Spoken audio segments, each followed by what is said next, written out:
Tú no puedes alcanzar una comunidad con el Evangelio si no conoces muy bien quiénes son las personas que viven en esa comunidad, cómo piensan, cuáles son sus preferencias religiosas, sus preferencias en muchas áreas.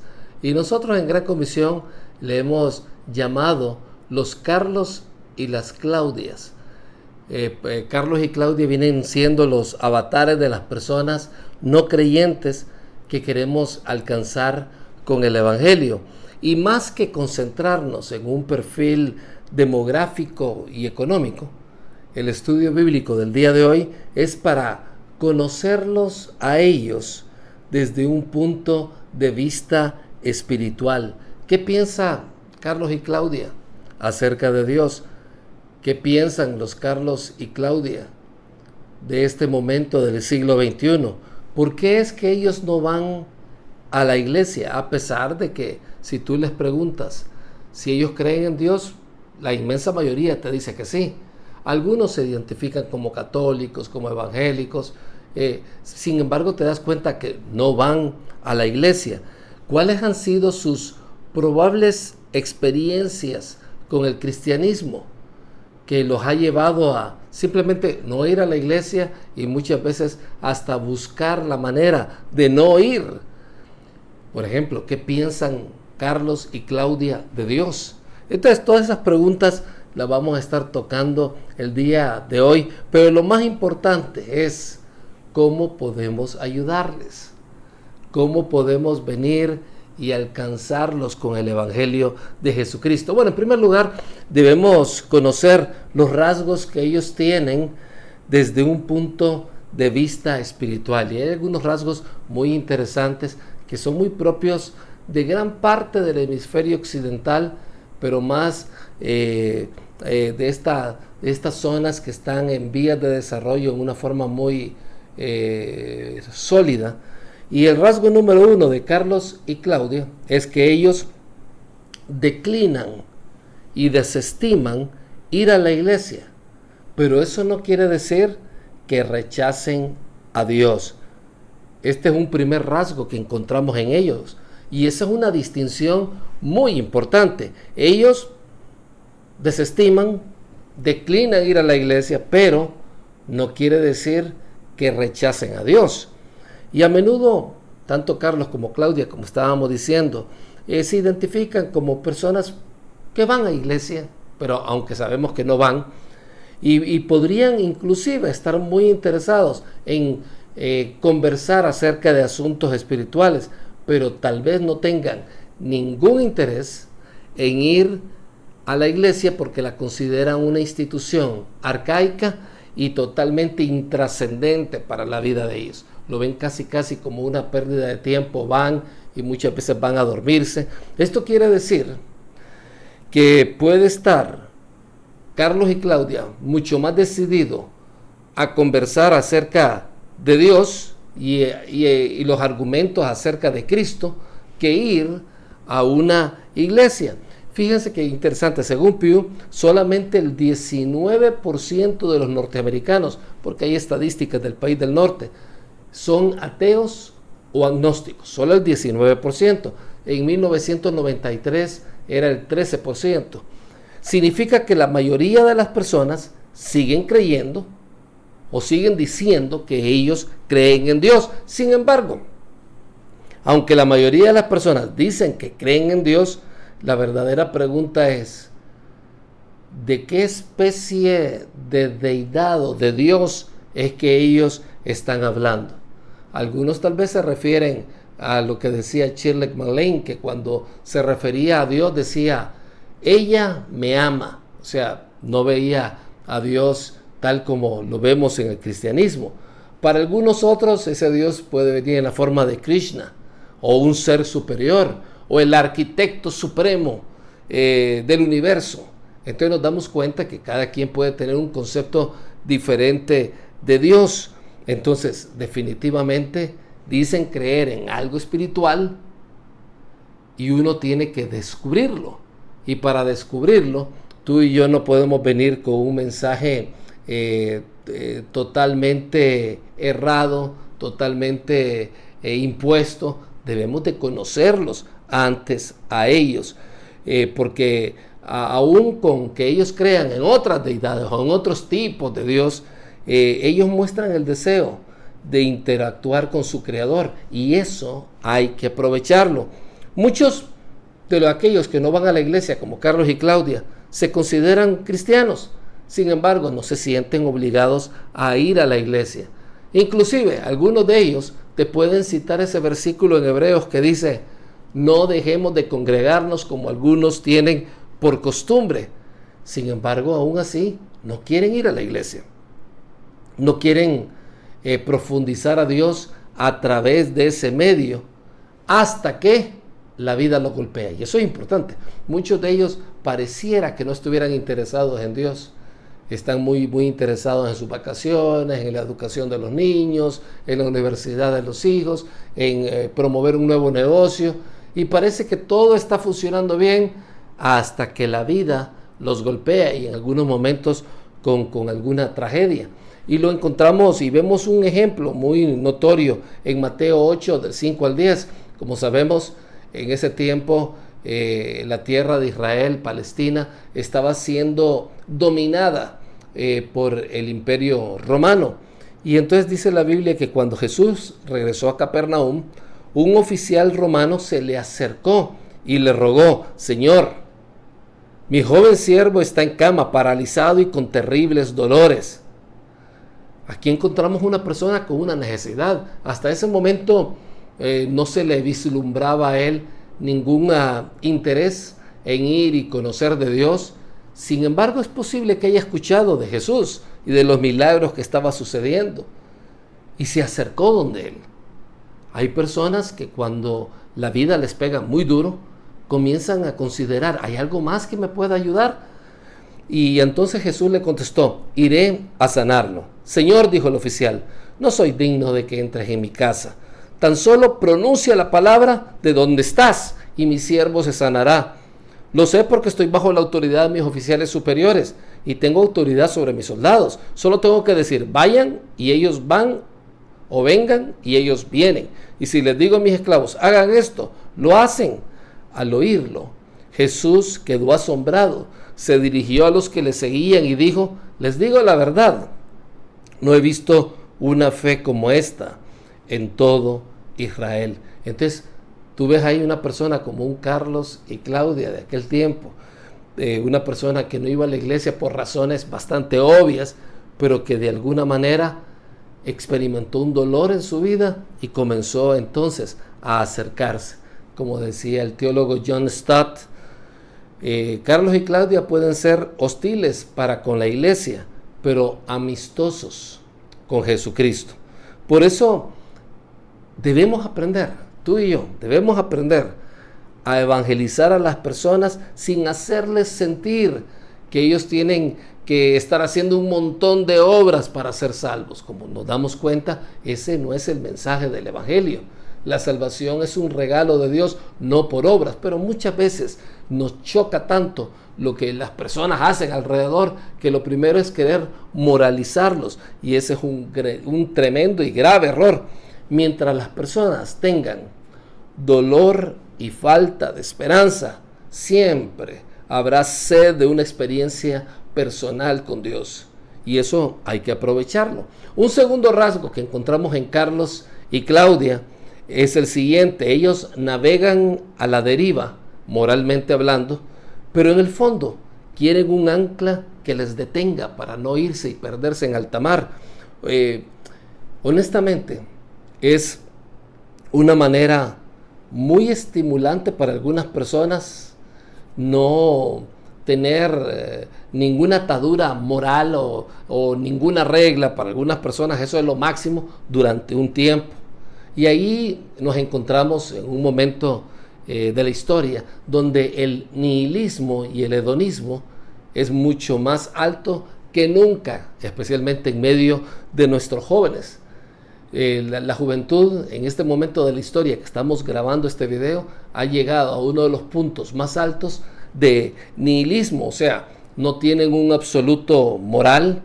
Uno se convierte prácticamente en el creador y traductor de la ética y de la moralidad. Y así es como se define el nihilismo, simplemente no tener una brújula moral.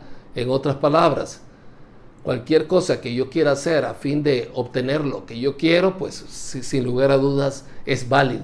Ese nihilismo, sin lugar a dudas, ha venido y ha quitado todos esos límites y fronteras que en algún momento protegieron al hemisferio occidental y ha logrado que seamos lo que seamos el día de hoy.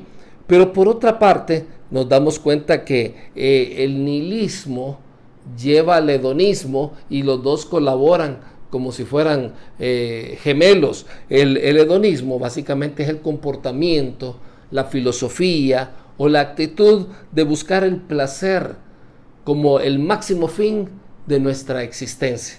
Y entonces nos encontramos a jóvenes que no tienen una brújula moral, que ellos mismos interpretan la moralidad y sus verdades, entre comillas, como ellos quieren, y entonces dan rienda suelta a ver qué es lo que más me puede llenar de placer. Y entonces ahí encuentran sexo ilegítimo, y decimos ilegítimo porque algunos de ellos terminan muy mal, algunas de ellas terminan con muchos abortos, algunos de ellos con enfermedades, muchos de ellos caen en drogas, y nos damos cuenta que todo aquello que pareciera que fuera placentero es para los jóvenes, Carlos y Claudia en algunos casos, como la línea que hay que seguir, y el hedonismo y el nihilismo está causando muchos problemas. Sin embargo, y este es el punto interesante, varios de estos Carlos y Claudias nihilistas y hedonistas están comenzando a llegar a la conclusión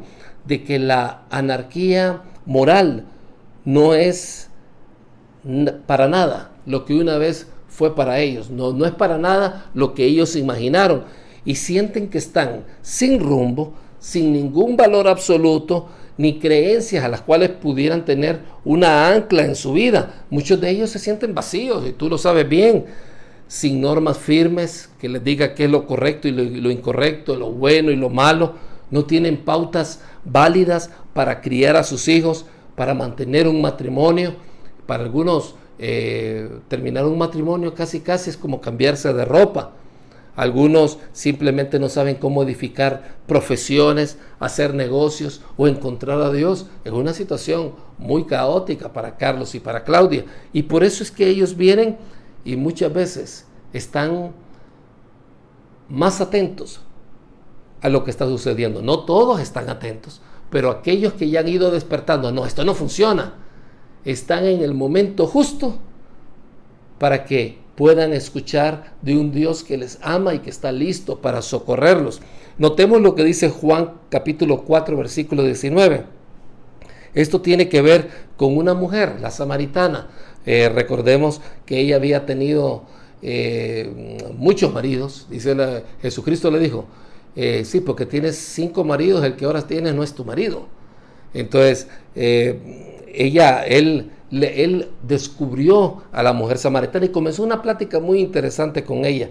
Le dijo en el versículo 19, Señor, le dijo la mujer, seguro que usted es profeta, así que dígame, ¿por qué ustedes, los judíos, insisten en que Jerusalén es el único lugar donde se debe adorar, mientras que nosotros, los samaritanos, afirmamos que es aquí en el monte Gerizim donde adoraron nuestros antepasados? Y Jesús le contestó, créeme, querida mujer, que se acerca el tiempo en que no tendrá importancia si se adora al Padre en este monte o en Jerusalén. Fíjate qué interesante, una mujer golpeada por la vida. Quizás ella se creía la dueña de su destino, la capitana de su vida, pero igual que muchos nihilistas y hedonistas el día de hoy.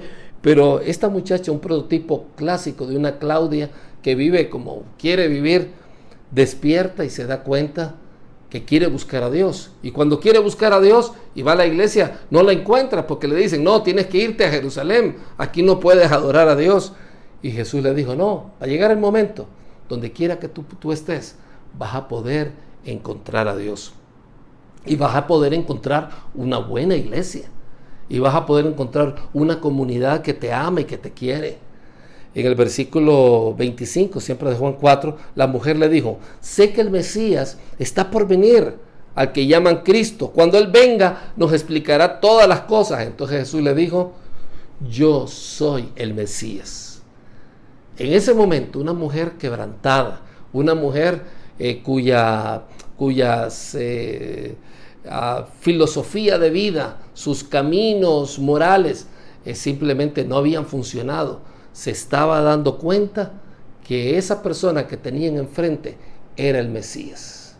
Y eso le impresionó increíblemente, y eso trajo un tremendo cambio en su vida. Así le sucede a las personas. Cuando se dan cuenta que algo no funciona, pueden encontrar la verdad, y esa verdad cambia toda su existencia. Así que en el versículo 48 de Juan capítulo 4 dice que la mujer dejó su cántaro junto al pozo, se olvidó del agua y volvió corriendo a la aldea mientras les decía a todos, vengan a ver a un hombre que me dijo todo lo que yo he hecho en mi vida. ¿No será este el Mesías?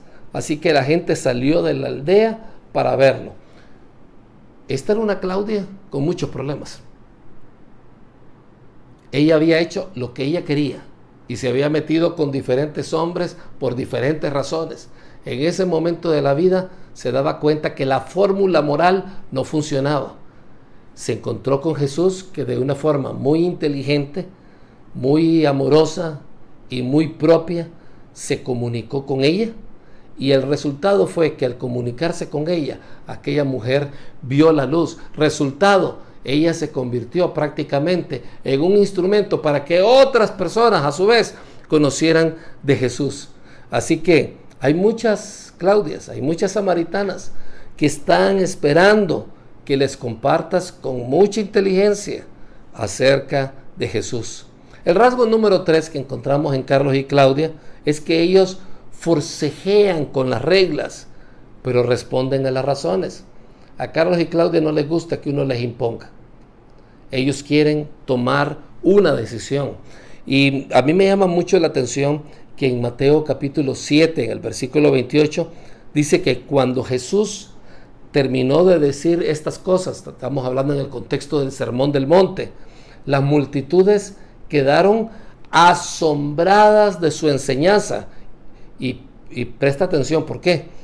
Porque Jesús lo hacía con verdadera autoridad, algo completamente diferente de lo que hacían los maestros de la ley religiosa. Si tú notas, Jesús tenía autoridad para hablar, sabía cómo hablar, no los estaba regañando a ellos, ustedes pecadores, bandidos, malas bestias, aprendan a hacer las cosas bien y básicamente miren, obsérvenme a mí que yo soy una buena persona. Nada de eso. Jesús les hablaba, sus palabras eran duras, pero eran palabras con autoridad, palabras genuinas, palabras auténticas. A mí me llama la atención que en este famoso libro del doctor Jordan Peterson, Las 12 reglas de la vida, habla de reglas. Sin embargo, muchas personas no lo toman como reglas, sino, y yo creo que en eso el doctor Peterson ha sido muy hábil, ha tomado algunas reglas de vida y las pone a disposición de las personas para que las personas puedan venir y considerar qué hacer en sus propias vidas. Y algo que a mí me llama la atención y me sorprende, donde quiera que este señor va, se encuentra con centenares de jóvenes, por no decir miles, que lo consideran su propio padre y le dicen, doctor, mi vida ha cambiado gracias a usted. Y fíjate, muchas veces lo que él comparte son principios bíblicos. Tal vez no lo quiso hacer de esa forma, pero de esa forma es que sale. Y el resultado es que muchas personas están más propensas a conocer de Dios. Porque a Carlos y a Claudia, esto es importante, no les gusta que le digan lo que tiene que hacer. Carlos, por ejemplo, retrocede cuando la gente le dice que debe de vivir de cierta forma porque la Biblia dice que es así. Claro, nosotros sabemos que la Biblia eso dice, pero a Carlos y a Claudia no le gusta ese tipo de imposición. Al fin y al cabo, todavía Carlos y Claudia no están convencidos si la Biblia es realmente la revelación de Dios, porque ha escuchado por muchas partes, ellos han escuchado a muchas personas decir, es que la Biblia es un libro más, y es importante que recordemos eso. si ellos no creen en la Biblia, peor para que les digamos que la Biblia dice que ellos tienen que actuar de esta y de esta forma. Entonces, hay veces que el estilo inmoral de Carlos y Claudia, los rollos en los que ellos están metidos, nos ofende tanto que nos volvemos sentenciosos, nos volvemos condenadores, nos volvemos juzgadores contra ellos. Y algunas veces decimos, esperamos que obtengan lo que se les merece. Pero cuando recordamos que Dios quiere que Carlos y Claudia lleven un estilo de vida que cumpla con sus leyes morales porque Él ama a Carlos y a Claudia, todo es diferente. Ellos quieren razones. Ellos quieren saber que hay un Dios que les ama y que cuando les da un consejo no es porque Él quiere que así sea, sino porque Él los ama tanto que cuando les da una dirección es porque esa dirección es mejor, es lo mejor para Carlos y para Claudia, y eso hace la gran diferencia. Entonces, ¿cómo podemos tener un plan de conversación basado en razones con Carlos y Claudia? Ya que hemos visto estos 3 rasgos y las próximas semanas vamos a ver algunos más, ¿cómo podemos tener un plan de conversación con ellos? Yo diría que una de las mejores maneras de conversar es haciendo preguntas. Sí, haciendo preguntas. Si tú solamente hablas y hablas y hablas y hablas y tienes, como decir, estás tocando la guitarra y tú eres el único que toca la guitarra, nadie más lo va a hacer. Y tal vez ahí tienes a un virtuoso que nunca va a salir adelante porque tú eres el que tiene la guitarra. Entonces, es importante que averigües quién es el Carlos y el Claudia que tienes enfrente. Entonces, después de cierta conversación, especialmente si es una persona relativamente cercana a ti, un compañero de café, un compañero de trabajo, algún día puedes venir delante de él o de ella y hacerle la pregunta, oye, ¿qué crees acerca de Dios? ¿Cuáles son tus opiniones acerca de la religión? Inclusive puedes preguntarle eso. Y lo que va a suceder es que ellos van a comenzar a hablar, te van a decir, bueno, yo no soy muy religioso, casi no voy a misa o casi no voy al culto, y esto es lo que yo pienso acerca de Dios, como dijo el Maharishi acá, como dijo fulano de tal, y te das cuenta que esa persona está manifestándote qué es lo que cree. Y en algunos momentos puede ser hasta muy contundente. Lo que yo pienso es que la Biblia no es la palabra de Dios y que podemos ver otro tipo de opciones en el mundo alrededor. Y entonces te das cuenta que a medida que les haces las preguntas y que lo dejas hablar y hablar y hablar sin interrumpirlo y sin hacer malas caras y sin hacerle las cruces ni nada por el estilo, cuando tú lo escuchas con mucha atención, puedes hacerle una segunda pregunta. Oye, ¿de dónde fue que sacaste? ¿Cuál es tu fuente de verdad para decir que la Biblia no es la palabra de Dios? Para darte un ejemplo. ¿Cuál es tu fuente de verdad? Y te das cuenta que aquella persona que te había dicho algo sumamente contundente comienza a estar inseguro, ¿no? La verdad que se siente en algún momento hasta medio tonto, medio tonta en haber dicho algo en lo cual no tenía mucha base. Y tú le sigues preguntando, bueno, ¿y cómo fue que llegaste a esa conclusión? ¿Dónde fue que lo leíste? ¿Conoces a la persona que escribió eso? Me acuerdo una vez que estaba haciéndole una pregunta similar a una persona, oye, ¿qué piensas acerca de Jesús? No, Jesús fue un gran hombre y yo leo un libro que se llama no sé qué pactos o cuántos pactos o acuerdos o algo por el estilo. Aquí en México estábamos conversando acerca de eso y en algún momento le pregunté a esta persona, oye, ¿tú no crees mucho en la Biblia? No, pero crees en este libro, sí. ¿Y esta persona quién es? ¿Quiénes son sus familias? ¿Cómo están sus hijos? ¿Cuál es su credibilidad? No supo decir nada. En otras palabras, estaba basando mucho de su experiencia religiosa a la luz de un libro de una persona que no sabía ni quién era, ni si estaba interesado en él o no. Entonces, de alguna forma, lo que te quiero decir es que mucha gente te da sus opiniones acerca de Dios, pero cuando ya le preguntan la fuente de la verdad, no saben sustentar lo que creen. Y entonces viene la tercera parte o el tercer punto de este plan de conversación basado en razones, que es cuando tú le preguntas, oye, ¿has considerado evaluar la veracidad de esa fuente que tú tienes? Entra y simplemente estudia la fuente y te vas a sorprender que tal vez has estado creyendo algo que no tiene tanta base. Y enseguida, con mucho respeto, le puedes decir, te deseo animar, y ese sería el cuarto punto de ese plan para conversar, te deseo animar a que evalúes el firme cimiento, la gran base que tiene el cristianismo. Y en ese momento le puedes dar el evangelio.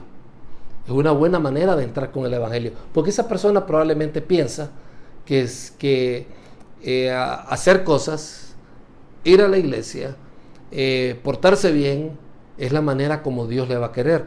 Pero cuando tú le das el evangelio y se da cuenta a esa persona, por primera vez tal vez en su vida, que Dios le ama así como es, con todos sus errores, con todos sus pecados, y que la razón precisamente por la cual Jesús vino fue a pagar por todos sus pecados, esa persona puede cambiar rotundamente su punto de vista. Porque hay que entenderlo, tú y yo tenemos una fuente de verdad que se puede defender histórica, legal, arqueológicamente, se basa en el testimonio de muchísimos testigos presenciales, que ha sido respaldada por documentos independientes, aún de personas que no eran cristianas, algunos elementos de carácter sobrenatural que se establecieron mediante profecías, las cuales tuvieron numerosos testigos, y entonces te das cuenta de que no solamente eso, millones de vidas transformadas. Es muy probable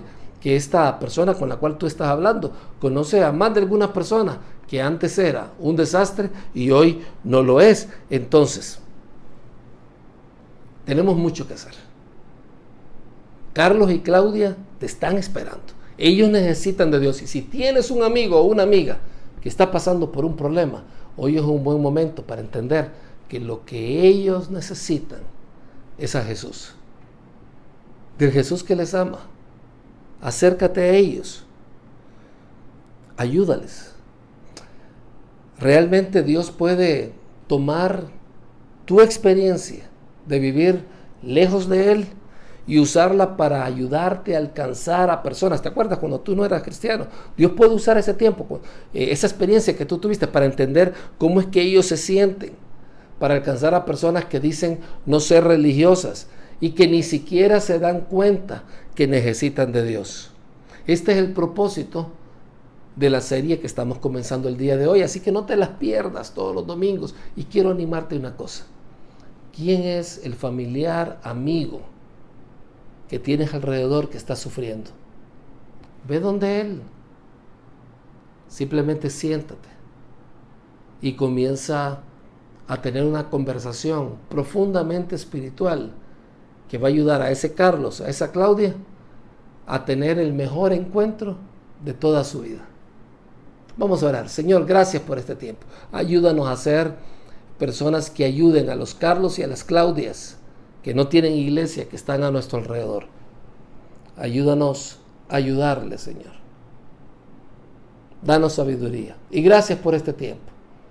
En el nombre de Cristo Jesús oramos. Amén y amén.